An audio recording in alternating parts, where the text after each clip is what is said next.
The Society of Sensation. Updated my journal. Ah, the Society of Sensation. They are one of the most prominent of Sigel's 15 factions.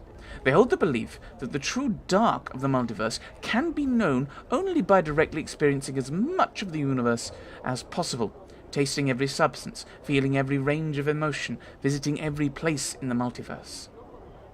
Their faction headquarters is at the Civic Festival, where they seek to bring their experiences to all of Sigil. At the moment, they are the most numerous faction of all Sigil, and the most powerful. If I am not mistaken, the most recent census of their members is over 20 times 1,000 members. 20 times 1,000 members? 20,000 members. What? The Exiositex. Updated my journal. Rabble rousers. Not a proper faction at all, that raggedy bunch. Why, even the Revolutionary League is more organized than the Exiotitex. Think that by embracing chaos, they'll somehow discover the secrets in the multiverse. A ridiculous notion. That's Sigil. What's outside of Sigil? No one knows, and it is not for want of trying. At the place where no true wall exists are solid walls of buildings, with no windows that look beyond. Some claim to have climbed roofs and seen the outside of Sigil, but they can only describe the outside as nothing. That is an unacceptable explanation, but it still remains a mystery. It is rumoured without fact that to step beyond Sigil's walls takes the traveller to a random plane, but this has not yet been confirmed. The Fraternity of Order has mounted many expeditions, and we have yet to retrieve concrete information. I'm not sure I want to ask about the Lady of Pain. Where's daylight come from? The haze can make it difficult to determine for certain, so I understand your difficulty. The light comes not from a sun, but from a gradual luminescence that fills the sky. It reaches a peak called peak, then fades until the Sigil is completely dark, called anti-peak. The source of luminescence is unknown, but it is most likely the lady's will. The lady? He begins ticking off the points on his fingers. 1.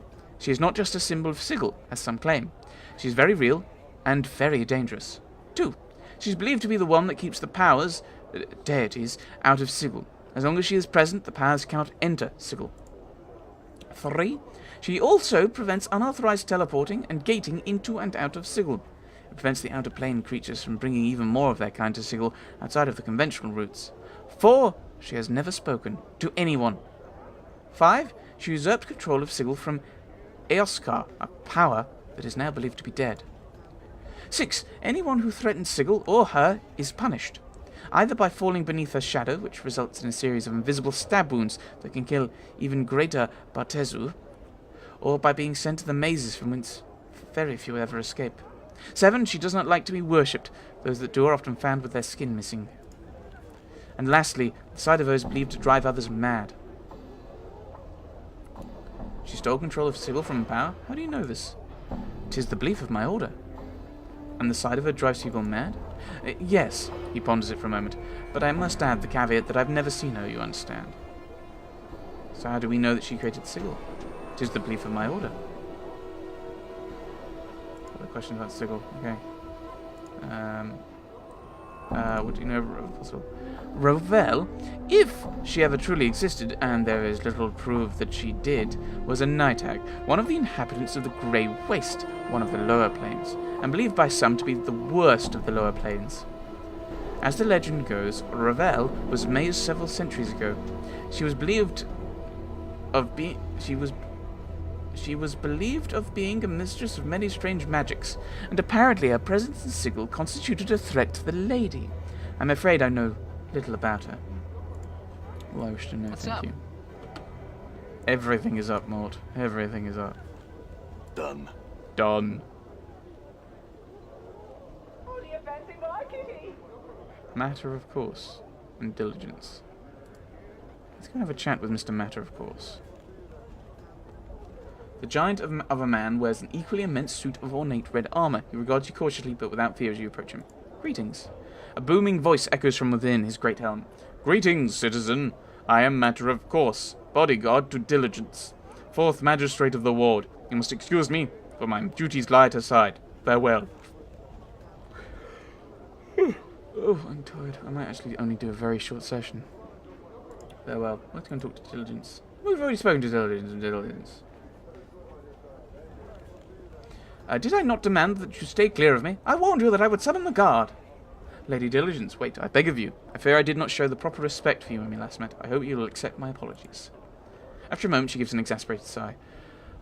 I can see by your manner you're well-educated, sir. Yet you appear to insist upon a lifestyle of wandering and senseless violence. Why not settle in Sigil? Become a contributing citizen, rather than some bloody-handed nomad in its streets. The choice is out of my hands, I assure you. Oh, how so? Her coldness melts away into a look of curiosity. Tell her my story, or what I know of it. We'll do that. Diligence looks shocked. That is quite a tale, sir. Were it only a tale, madam, it is my life, and I've the scars to prove it, as you noted when we first met, I believe. Yes, quite so. She smiles slightly. You'd begun to wonder if she was ever capable of such a thing. I wish you luck, sir, in your undertakings. May you find yourself once more. I do have some questions, miss. I'm afraid I'm a busy woman, sir. My position as fourth magistrate leaves me little time with which to answer your questions. I'm sure that another citizen could help you, however. Farewell. Yay. There's brothel.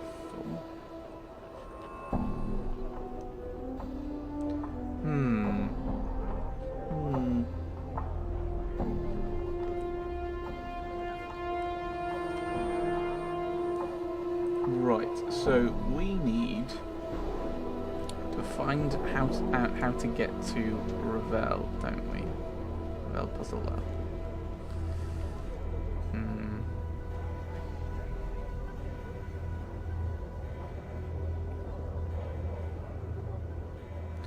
I don't know. Part of me doesn't want to keep Ignis with me, but part of me also does want to keep Ignis with me because he's got ranged combat. But I've now got his spells.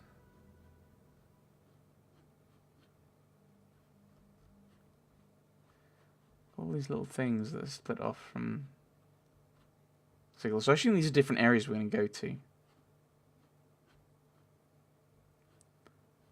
I don't know where I want to go. Travel to the Lord. Done. I wonder if I can get Farah to teach me magic, actually. Is there anything further around here? Let's fill in the map a little bit. Because it might be there's actually an entrance around here. Yep, there we go. I found a new building. There we go. Oh, there's a... What's in here? I'm gone. Pawn shop, eh? Okay. This returned woman, complete with shrewish eyes and a nasal voice, sprays out, "Now what have we here? A customer? Do mine eyes spy a customer?" The diminutive man replies, "Of course your eyes spy a customer. They say a customer all the time. Customers on the street. We have no customers. We'll never have customers. It's useless and forlorn to for..." He pauses, his eyes actually alight on you. "Mika! We have a customer! That's what I've been saying to you!" She lowers her voice and at you. "What can we do for you?" Can you tell me about the area? "I'm sure my husband here will be more than delighted to tell you about the civic festival and the brothel." She sniffs. "But my tastes run more toward..." "Her tastes run toward whatever can make her belly larger. Her taste is entirely in her mouth, and even then she has precious little." "Precious little judgment too, I say, because I allowed your words to sway me away from a promising future, and now I'm..." The two of them hurl themselves headlong into pointed bickering. "I had some more questions." The two of them are in a heated argument. They ignore you entirely as the words slowly fill the air in the shop. "I'll just come back later then." New Farewell. taunts, all right. "Hey, Chief, can you believe those two? They could teach me a thing or two." "I believe it, Mort. Let's go." Broker. Actually, Mika. No, the dead one has returned, Broker. The dead one has returned. "I can see that. Do you think I can't see that? Of course I can see that. I have eyes, don't I?" Turns to you. "What can we do for you today?" What can you tell me about yourself?" "Me? You want to know about me?" "Mika, he wants to know about me." "He's just being polite. He doesn't really care. You've nothing useful to say anyway. You're the owner of a pawn shop, and that's all you'll ever be, because you lack ambition." "I lack ambition? Lack ambition? If I didn't have a lordstone of this wife and this life, I'd be something. But no, instead I'm a storekeeper instead of a grand adventurer. The two of them degenerate into a shouting match, ignoring you. I'd like to buy something.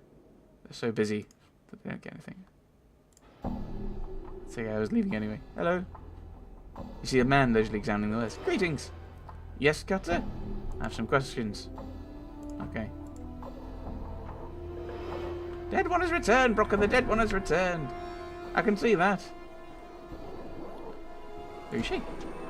She is my devoted wife of some 20 years, and the light of my life, and the greatest gift ever to enter his life. Isn't that right? I saved him, you see, from the life his parents had planned for him, and he promised to take me away from all this, and instead what you see is the life he gave me. I tell you, it'd be enough to drive a body to drink. I don't know what voice she's got. I think it's changed every single time she's spoken. If she weren't already there, she's the biggest bubba this side of the hive, sir, and she's been that way for years. I tell you, years. She'd drink the river Oceanus and still be thirsty if it were made of alcohol. Farewell. Yep, doesn't matter. Right, I would like to shop. I've returned. Let's talk about trades. What on earth is that? Shards of Faith. Breaks after the first use. 10 to 100 piercing damage. Doesn't sound particularly useful. A glass eye if I ever want it. Resistance to fire, resistance to magical fire, not usable by Ignis. Traveller bonus to armor class. Yeah, nothing overly useful. Oh, I can't sell on my arm.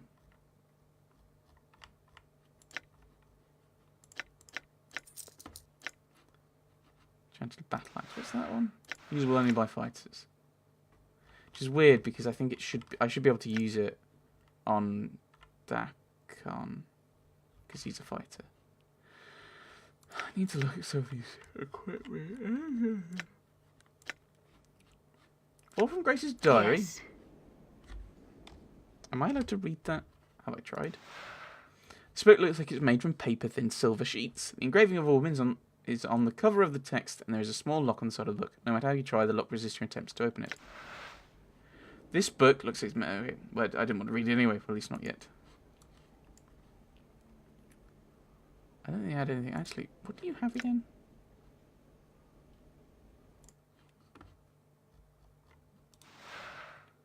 Dartbird of Acanthus. Oh, I've already gone through and looked, and there's nothing new. Glass Eye, special, -1 to damage with all attacks, -1 Thaco.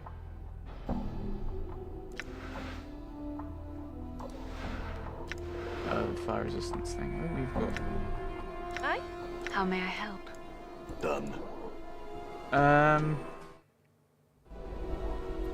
Done. I had a thought of what I was going to do next. Actually, I had two thoughts. I can't remember one of them. So we'll go with t'other. We're going to go and visit Fel, because we've got a few people who are... What equipment did I have? Oh, right. Maybe that Acanthus thing is what we need to make the guy forget? I don't know. My other thought was, let's go and visit Fel. Because we can get some things for people, can't we? We can get some... Because some people actually... Alright. You can't have any Orphan Grace's earrings. +1 to all save throws, resistance to magic. Chastity bodice armor class 5. I'm here. No. Ignis hears you. What? The wrong button. What did I press? You can't have any... You can have tattoos. You can have tattoos. You're just a skull. I've got space for another one.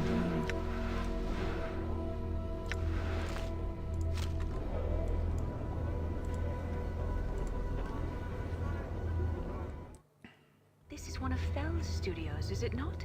I have long wanted to meet him. Your combat skills are most impressive, Dakon.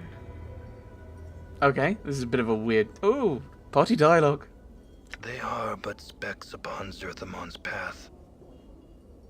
Okay, that was it. Done. Hello. Pearl Tensor. Can I see what tattoos you have? The bones. Oh, yeah, of course. So, okay, you can't have any. Tattoo of Triss Savior. Grossok's Demise. Hello.